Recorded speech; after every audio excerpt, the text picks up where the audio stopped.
Mensagens que edificam, ministradas pelo pastor Sidney Ferreira.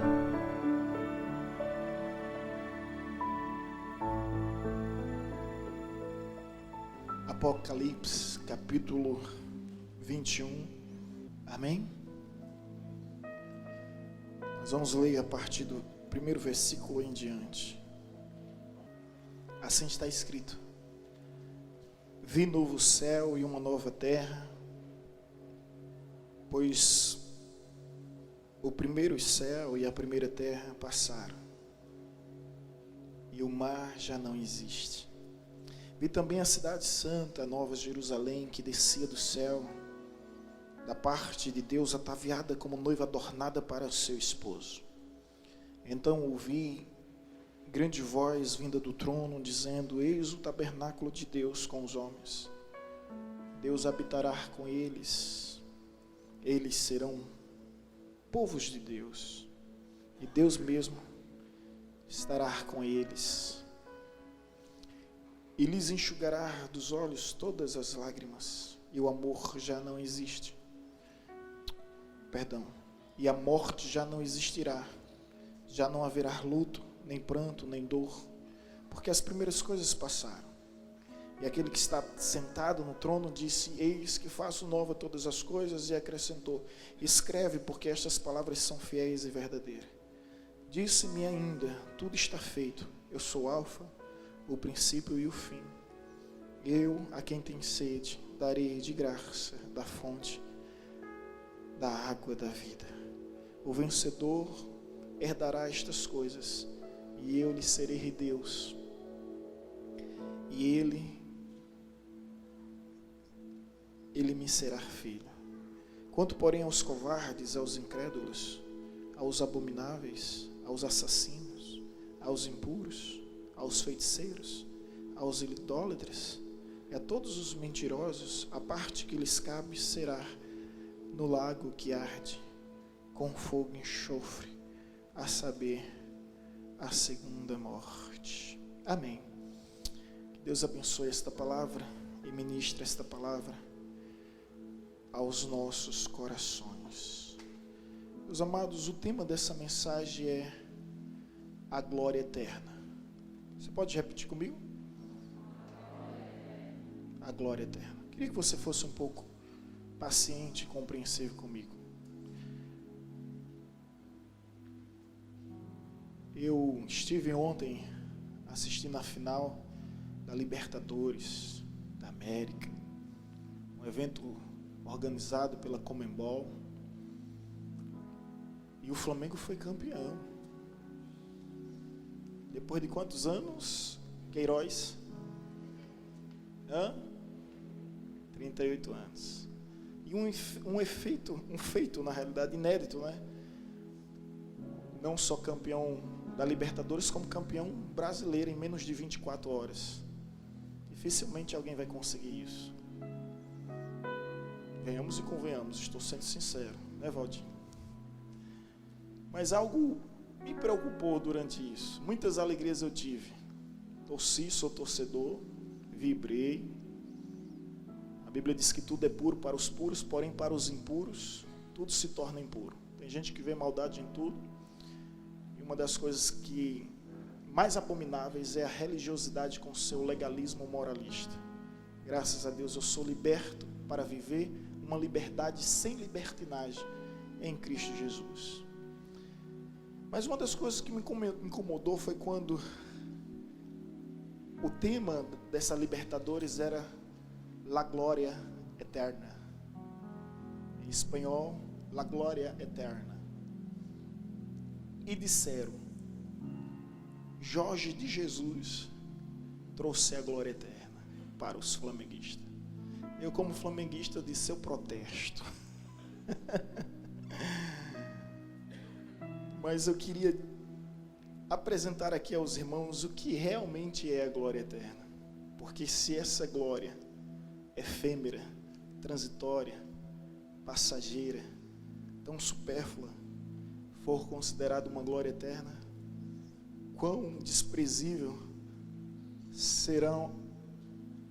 seremos nós como cristãos. Então, esse texto, ele realmente nos apresenta a glória eterna. E eu entendo que o esporte, que as artes, que a ciência, que a política, jamais poderá proporcionar ao homem a glória eterna. Os egípcios não conseguiram através dos meios de embalsamento. Os gregos não conseguiram através dos grandes monumentos construídos. Os romanos não conseguiram através dos inúmeros títulos outorgados, como Césares, Herodes e tantos outros. Durante toda a história, as civilizações procuraram realmente essa glória eterna. Pagaram até alto preço por terem essa glória eterna. Só que o tempo se encarrega de prová-los, que não existe nenhuma glória humana que possa ser eterna. O tempo se encarrega de prová-los que podem até se tornar inesquecíveis, mas nunca serão imortais, nunca serão filhos da eternidade. Porém, quando nós olhamos para o Evangelho, nós encontramos esta promessa em Cristo Jesus para aqueles que seguem seus ensinamentos, que de fato eles viverão uma glória eterna. E eu te convido a pensar sobre isso, meu irmão, porque quando a Bíblia fala sobre essa glória eterna, ela vai dizer que a leve e momentânea tribulação deste mundo não se compara com o peso de glória eterno que nos aguarda no Senhor. Se você for analisar o paralelo que o apóstolo Paulo fala, é sobre leve, sobre peso, sobre momentâneo, sobre eterno. Que nada neste mundo pode se comparar à glória eterna que o Senhor nos proporcionará naquele grande dia. E aí eu vi muita gente, sabe, uma euforia incrível, quando viram o avião da FAB escoltando o avião dos jogadores que estavam vindo do Peru para o Brasil, e aquela, sabe, agitação, comoção. Eu disse, meu Deus, quando a gente olha para as Escrituras, que a Bíblia diz que os céus se abrirão como um pergaminho, o sol perderá o seu brilho, e Cristo resplandecerá em glória, os anjos estarão ao seu redor, para escoltar a sua igreja, que vai subir da terra para os céus, e a lei da gravidade já não poderá mais nos deter neste lugar, porque no dia que Ele nos chamar, e Ele há de nos chamar pelo nosso próprio nome, subiremos aos céus, para termos um encontro triunfante com aquele que vive e reina, venceu a morte, e se encontra à destra de Deus, como Todo-Poderoso. Aleluia! Isso que é glória eterna. E o texto vai nos dizer que essa glória eterna, ela não consiste em títulos, não consiste em credenciais, não são os troféus, não são as medalhas, não são os diplomas, não consiste em cargos, em posições, em status. Essa glória eterna, ela consiste em um lugar. Primeira verdade desse texto é um lugar. E a Bíblia nos diz que João, uma espécie de êxtase, de arrebatamento espiritual, ele começa a dizer, eu vi um novo céu e uma nova terra, pois o primeiro céu e a primeira terra passaram e o mar já não existe. Essa expressão novo no grego chama-se kainos, e não dá uma conotação de uma outra terra e um outro céu. Ao contrário, nos dá a ideia de uma renovação plena e completa. Deus não vai destruir um mundo para reconstruir a partir dele outro. mas Deus vai trazer uma renovação plena, uma renovação total. Então João diz: vi novo céu, vi uma nova terra, pois o primeiro céu e a primeira terra passaram. Sabe o que significa isso, meu irmão? Que todas as lutas deste mundo, tudo que há nesta vida, há de passar. E ele diz: o mar já não existe. O mar, aparentemente, nesse contexto, nos dá a conotação de uma separação de continentes, uma separação de países, uma divisão de civilização. E ao mesmo tempo, o mar, ele causa aquele medo, aquele pavor de algo que se tumultuam, de algo que pode se transformar em um tsunami, que pode simplesmente vir engolir a terra. Então, quando a Bíblia diz o mar já não existe, se trata desse lugar, e vai nos apresentar mais: a cidade é santa, Nova Jerusalém, que descia do céu, da parte de Deus, ataviada como noiva adornada para o esposo. Então ouvi grande voz, vinda do trono, dizendo, versículo 3, eis o tabernáculo de Deus com os homens, Deus habitará com eles, eles serão povos de Deus, e Deus mesmo estará com eles. Então a glória não consiste, ou melhor, essa glória eterna consiste em um lugar. Agora um detalhe, não sei se você percebeu, é que diz que no céu de glória, Deus será o nosso tabernáculo. Gente, no céu não haverá religiões. A Bíblia vai nos dizer que haverá um só pastor, e haverá um só rebanho. Não haverá divergências dogmáticas, não haverá contendas doutrinárias, não haverá discussões de natureza religiosa, porque João diz: eis o tabernáculo de Deus com os homens, Deus habitará com eles, eles serão povos de Deus, e Deus mesmo estará com eles. O céu você não vai precisar de sacerdote. Não que isso seja ruim a depender de quem é o sacerdote, mas não haverá guru, não haverá avatares, não haverá cacique, não haverá pajé. Ninguém precisará ensinar nada a ninguém, porque todos conhecerão e todos entenderão os mistérios do reino de Deus. É esse lugar que eu creio, e é para esse lugar que eu quero ir. E a Bíblia fala sobre novos céus, nova terra, e tudo que já havia não existe mais, porque tudo se passou. Tudo se passou. Olhe para o seu irmão e diga a ele: tudo vai passar, meu irmão. Tudo vai passar. Receba essa palavra. Tudo passa, tudo vai passar. Quando nós estivemos uma vez com meu padrasto no 16º andar do apartamento da tia Zenida em Recife, aí Reginaldo olhou e disse, fez uma expressão: olha a selva de pedra, cada edifício grande, cada arranha-céu. Ele disse: olha a selva de pedra, e não ficará pedra sobre pedra.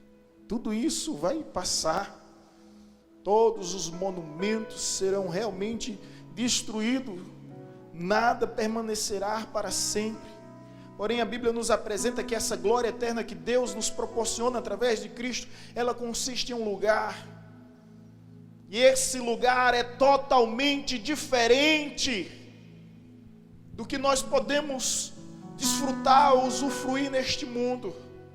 Este lugar é totalmente diferente, é infinitamente superior.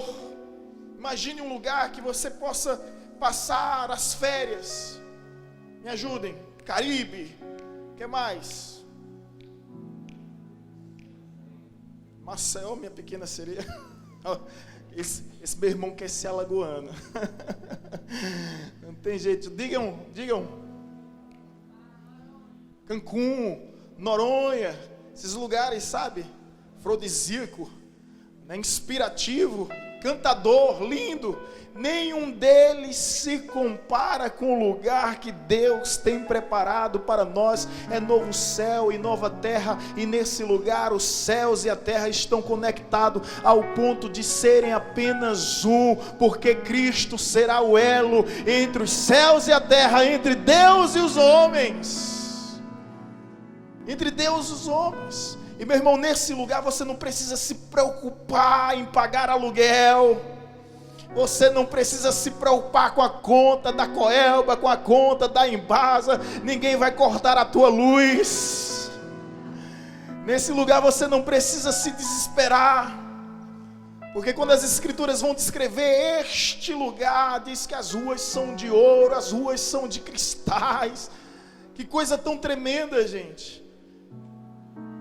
E olhe que eu fico imaginando João, ele procura na terra o que havia de melhor, para poder comparar com aquilo que há no céu. Mas eu tenho certeza que quando eu chegar lá, eu vou perceber que João estava errado. Que é algo que é muito melhor do que o ouro, muito melhor do que o diamante, algo que ainda não sofreu a ação e o efeito do pecado. Então João olha para a terra e procura aquilo que tem de mais valor, de maior beleza, e ele diz: as ruas são de ouro e de cristais. Você está preocupado em trocar o piso da sua casa? Você vai andar nas ruas de ouro e de cristal, para a glória de Deus. Para a glória de Deus. E Jesus disse: não se turbe o vosso coração, credes em Deus, credes também em mim. Na casa do meu pai há muita morada, se assim não fora, eu vos teria dito: eu vou preparar lugar, e quando este lugar estiver pronto, eu voltarei para vos arrebatar, para que aonde eu esteja, estejais vós também. Cristo é o arquiteto, é o engenheiro, é o projetista deste lugar. E é para esse lugar que nós vamos. E não podemos esquecer, meu irmão, que não há lugar melhor, não há lugar neste mundo que possa se comparar. A glória eterna que somente Cristo pode nos proporcionar, ela consiste nesse lugar. E esse lugar é Deus que estabelecerá. Nós somos peregrinos, estamos aqui de passagem, não somos seres físicos desfrutando de experiências espirituais. Somos antes seres espirituais, desfrutando de apenas algumas experiências nesse mundo físico. Somos peregrinos, mas não somos nômades.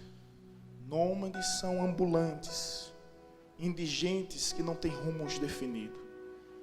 A Bíblia diz qual é o nosso rumo. A nossa pátria é celestial, é o céu de glória que nos aguarda. Então, meu irmão, essa é a minha grande alegria. Em primeiro lugar, fala sobre o lugar em si. Segundo, a recompensa. Versículo 4. Olha a recompensa. E lhes enxugará dos olhos toda lágrima, e a morte já não existirá. Não haverá luto, nem pranto, nem dor, porque as primeiras coisas passaram. Segunda realidade da glória eterna são as recompensas. E ele lhe enxugará dos olhos todas as lágrimas.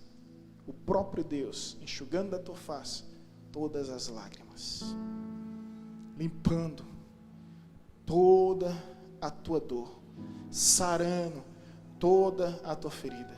E a Bíblia vai nos dizer: e a morte já não existe mais. Não haverá luto, não haverá perdas, não haverá separação.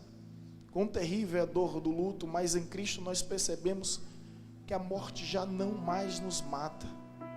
Ela apenas nos separa por alguns instantes, porque a nossa perspectiva não está na terra nem nesse mundo, está no céu. E vivemos na certeza que aquele que se encontra em Cristo se encontrarão novamente, se reencontrarão novamente, para nunca mais ter que se despedir. É triste quando você perde alguém para o mundo, mas quando você ganha alguém para Cristo, é apenas uma questão de tempo, para desfrutar de toda a eternidade. Eu vi isso da irmã Susan Kelly. funeral da sua mãe, na presença de todos os seus familiares. Ela disse: se eu tivesse a oportunidade de escolher entre minha mãe viva, tendo a certeza que ela não estaria com Cristo, e tendo a certeza que a sua morte traria a salvação, então eu preferia a sua morte, porque é a garantia que a eternidade nos aguarda. Ela falou ali, eu não podia estragar o funeral, mas deu vontade de dar um glória bem alto, porque esse é o povo de Deus, gente. É um povo de uma confiança inabalável. Eu sei em quem tenho crido.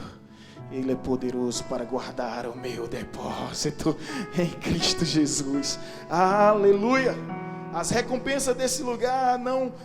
Ele enxugará as lágrimas, não haverá morte, já não haverá luto, não haverá pranto, não haverá dores, não haverá angústia, porque as primeiras coisas se passaram. Essas são as recompensas, mas quem conhece um pouco de Bíblia sabe que as recompensas vão muito além disso. Existe a coroa de honra, existe a coroa da vitória, existe um novo nome, as vestes resplandecentes que o Senhor há de nos dar, um nome novo. Você sabia que você no céu vai ter um nome novo que ninguém conhece? A Bíblia nos diz que Deus vai mudar o nosso nome, e todos nós teremos um novo nome que ninguém conhece. Sabe qual é o seu nome? Sabe qual vai ser seu nome lá no céu? Ninguém conhece. Não sabemos que nome será esse, só o Senhor sabe. Mas essa é a glória eterna, são as recompensas que o Senhor há de proporcionar a todo o seu povo. Agora, uma outra verdade sobre a glória eterna é que consiste em um lugar, que consiste nas recompensas, consiste em uma pessoa. Versículo 5 vai dizer: e aquele que está sentado no trono disse: eis que faço nova todas as coisas. E acrescentou: escreve, porque estas palavras são fiéis e verdadeiras. Disse-me ainda: tudo está feito. Eu sou o Alfa e o Ômega, o princípio e o fim. Eu, a quem tem sede, darei de graça da fonte da água da vida. Essa pessoa é Jesus. Ele veio ao mundo numa manjedoura, andou de jumentil, filho de jumenta, morreu em um túmulo que não lhe pertencia, e Deus lhe concedeu o maior trono que há no universo, no céu, no mundo, em toda a existência. Aquele que está sentado no trono diz: eis que faço nova todas as coisas. É um Deus de novidade. A Bíblia nos apresenta esse Deus de novidade, nos dando um novo nome, novas vestes, nova vida, um novo coração. E como se tudo isso não bastasse, Ele nos oferece mais: um novo céu e uma nova terra. Aleluia. E gente, sabe o que é que você vai pagar por tudo isso? Nada. Tudo de graça. Eu, a quem tem sede, darei de graça da fonte da água da vida. Tudo de graça. Tudo de graça. Você não precisa pagar nada, você não precisa comprar nada, basta tão somente acreditar. E se você acreditar em Cristo, você será um filho da eternidade e viverá a imortalidade diante de Deus. Eu vejo propostas absurdas, a ciência tentando estudar inúmeras possibilidades do homem poder adiar um ano da sua existência. E a gente sabe, por mais rico e influente que o homem seja, ele sempre será incapaz de controlar sua própria respiração. O simples fato de inalar e exalar nos faz totalmente dependente de Deus. Não temos domínio sobre nós mesmos. Você viu o que aconteceu com o Gugu? Agora há pouco. Algo tão repentino, tão de repente. A influência, o status, o conhecimento, o dinheiro não pode socorrer o homem diante dessa aflição. Mas a eternidade, Cristo nos garante. Ele diz: escreve estas palavras porque são fiéis e verdadeiras. Aquele que tem sede, aquele que tem fome, vem a mim que darei de beber da água viva e do pão vivo que desceu do céu. É de graça, meu irmão. Você não precisa pagar nada por isso. Basta tão somente acreditar e confiar que na cruz do Calvário Ele pagou o alto preço e você foi comprado não por valores corruptíveis como o ouro e como a prata, mas pelo valor incorruptível do seu puro sangue derramado no Calvário para nos garantir a salvação eterna em Cristo Jesus.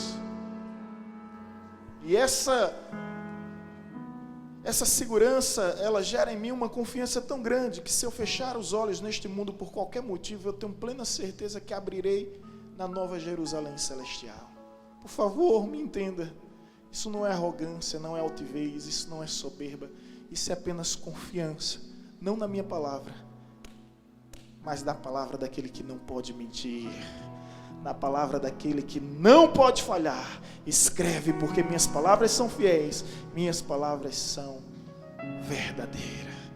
Ou seja, a certeza de estar em Cristo plenamente e para todos sempre. Isso é glória eterna.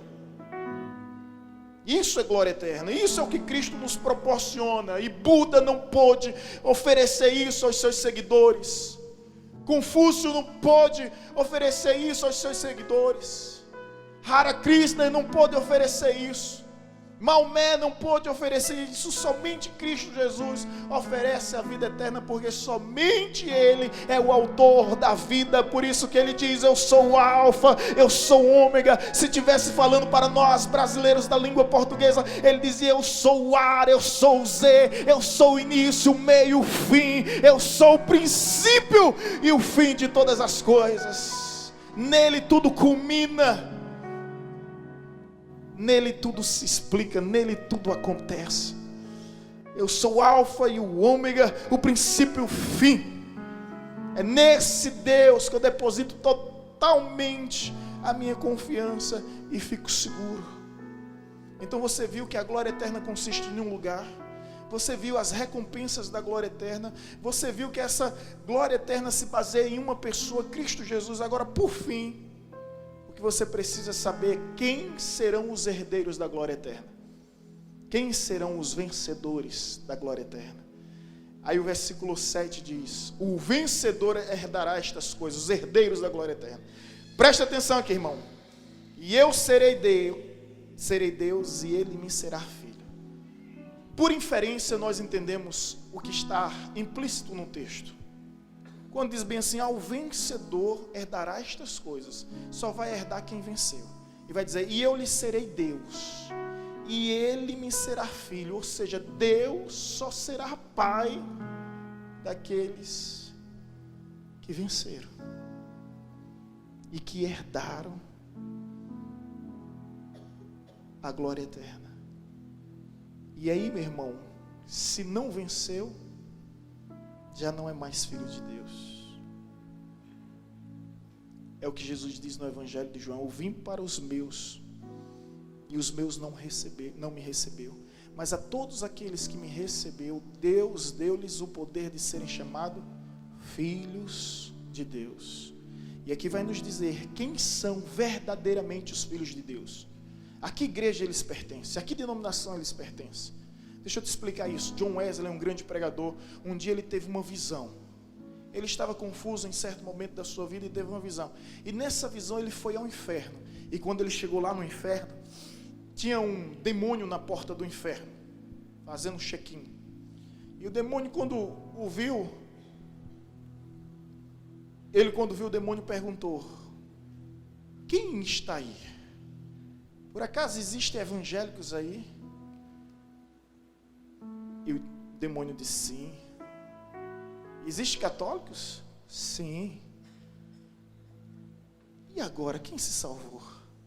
Existem evangélicos batistas? Sim. Presbiterianos? Sim. Pentecostais, assembleanos, metodistas, congregacionais, anglicanos? Sim. Meu Deus, quem é que está com a razão? Quem é que é salvo no meio de tudo isso? E no sonho ele disse que imediatamente foi teletransportado da porta dos infernos para a porta dos céus. E chegou lá, havia um anjo. Não era Pedro não, tá? Segunda visão, tinha um anjo. E ele confuso, inquieto, perturbado. A primeira coisa que ele pergunta: tem católico aí? Assustado. E o anjo disse: tem não. E tem evangélico? Tem não. E tem batista, metodista, anglicano, episcopal? Não. E ele confuso pergunta: afinal de contas, quem é que está aí? Quem se salvou? E o anjo responde: todos aqueles que receberam o Filho de Deus como seu único Senhor e suficiente Salvador, esses sim são salvos em Cristo Jesus. Aleluia! Esse vencedor aqui, irmão, não é aquele que tem o seu nome no hall de membros da ata da Igreja Batista Nacional Evangelizadora, mas é aqueles que têm um nome escrito no livro da vida. Não é aqueles que teve o nome escrito pela secretária da igreja ou pelo pastor da igreja, mas aquele que teve o nome escrito no livro da vida pelo autor da salvação, Cristo Jesus. Agora deixa eu te dizer quem são esses vencedores, porque vai dizer, é fácil entender quem são os vencedores, basta entender quem são os perdedores. E aí no versículo 8 diz: quanto porém aos, versículo 8, aos covardes. Quem são covardes nesse contexto, irmãos? Permita-me a franqueza e põe amor nas minhas palavras. São aqueles que recusam reconhecer que Cristo é o autor da sua vida, o Senhor da sua existência. Eles não entregam suas vidas a Deus porque eles têm medo do futuro, eles têm medo do amanhã, eles têm medo da crítica, eles têm medo da censura. E eles são covardes. Deus não tem compromisso com homens que retrocedem, com homens que recuam, com homens que são covardes. Então de repente você conhece a palavra, você sente o chamado de Deus, e se de repente você não diz sim para o Senhor, você está se acovardando. Você sabia que está escrito, e o próprio Cristo é quem disse: aquele que me confessar diante dos homens, eu confessarei diante do meu Pai, mas aquele que me negar diante dos homens, eu também negarei diante do meu Pai. Sabe o que eu aprendo com isso? Que Deus só tem compromisso com quem tem compromisso com Ele. Nós queremos o melhor de Deus, mas não queremos dar o nosso melhor para Deus. Nós queremos receber a vida de Deus, mas não queremos oferecer nossa vida para Deus. Entenda, por favor, isso não se trata de religião. Isso se trata de relacionamento com Deus. Amém? Ficarão de fora o quem? Os covardes. Segundo, os incrédulos aqui, gente, são os agnósticos, são os céticos, são os críticos, são as pessoas que não querem acreditar e fazem um esforço imenso para duvidar de tudo. A mesma força que você faz para duvidar é a mesma que você faz para acreditar, mas preferem duvidar de tudo. Segundo, os imorais, depravados, são aqueles que preferem alegar que Deus não existe do que se submeter aos seus valores. Então, por atitudes convencionais, bem convenientes, eles preferem dizer que Deus não existe. É aquele que nega a moral, a ética, a justiça. Olha o que o texto diz: depravado, os assassinos, os que cometem o quê? Querem rasgar a Bíblia de todo jeito, mas não vão conseguir. César não conseguiu, e nenhum dos imperadores romanos que colocaram os cristãos na arena conseguiram. Mas a nossa geração quer rasgar a Bíblia. Está aí, imoralidade sexual. São aqueles que não seguem as instruções bíblicas quanto ao sagrado matrimônio. E eu gostaria de mais tempo para descrever cada detalhe, mas serei mais objetivo. Os que praticam feitiçaria. E aqui são os idólatras também. Não somente os feiticeiros, mas aqueles idólatras. Alguém já disse que tão ofensivo para Deus, tão ofensivo quanto carregar um ídolo na mão, é carregar um ídolo no coração para Deus.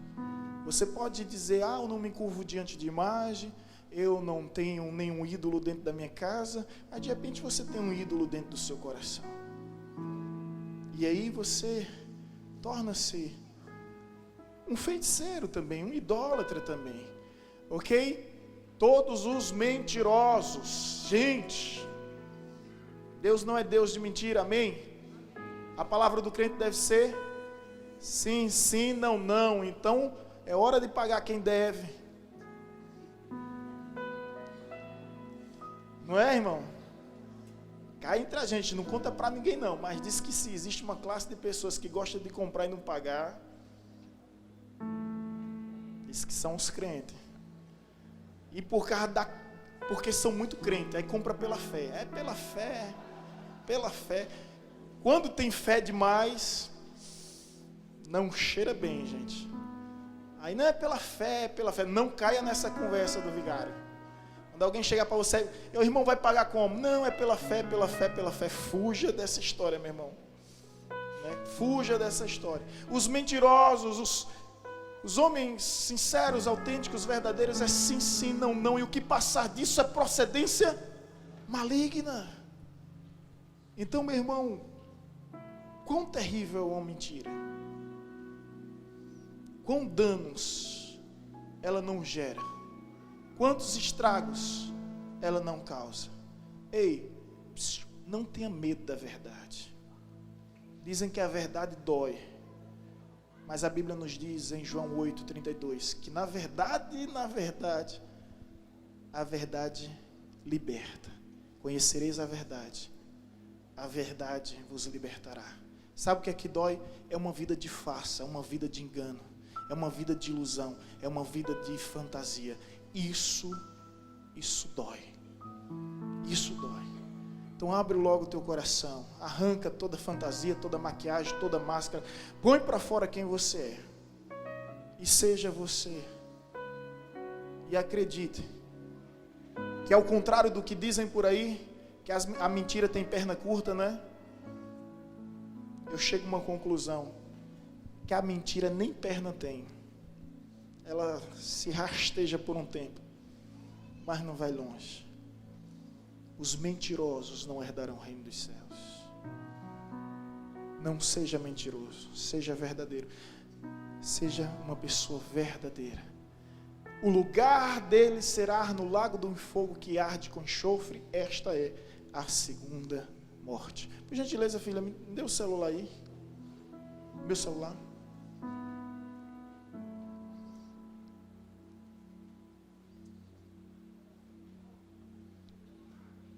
Queria concluir essa fala diante da glória eterna, lembrando a vocês que a glória eterna consiste em um lugar, consiste em recompensa, consiste numa pessoa e consiste para os vencedores.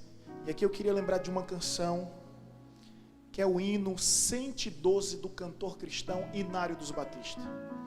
Essa canção, ela foi entoada pelos negros escravos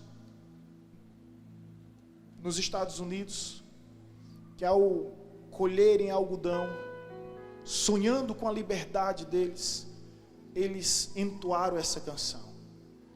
E na opinião de muitos, inclusive a minha, esse aqui é o hino universal dos cristãos. É o hino universal. Não é simplesmente uma canção, mas eu diria que é o hino universal do cristão. E se Deus dissesse, quando você for arrebatado, você queria subir nos céus ao som de que louvor? Eu diria esse que saiu dos lábios dos negros escravos, que viviam na esperança que um dia seriam libertos. E ainda que nenhuma lei humana pudesse proporcionar essa segurança, essa garantia, Deus viria dos céus para lhe proporcionar essa graça. E essa canção diz o seguinte, eu vou entoá-la, né, gente?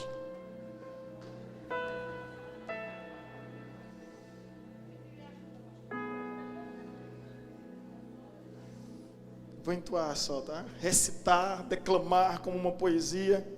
Afinal de contas, o dom do canto, Deus me deu. Fica no canto, meu filho.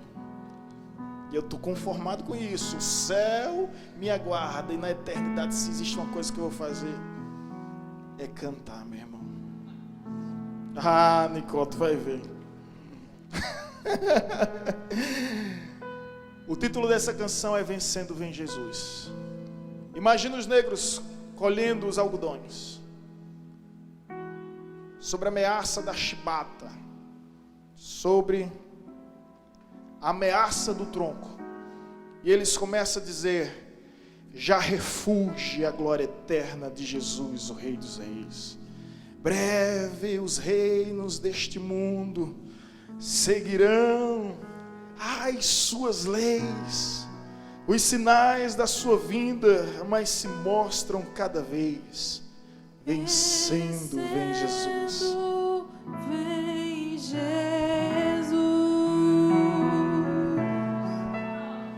Glória, glória, aleluia. Glória, glória, aleluia. Glória, glória, aleluia. Vencendo, vem Jesus. O clarim que chama os crentes, a batalha já sou. Cristo à frente do seu povo, multidões já conquistou. O inimigo em retirada, seu povo.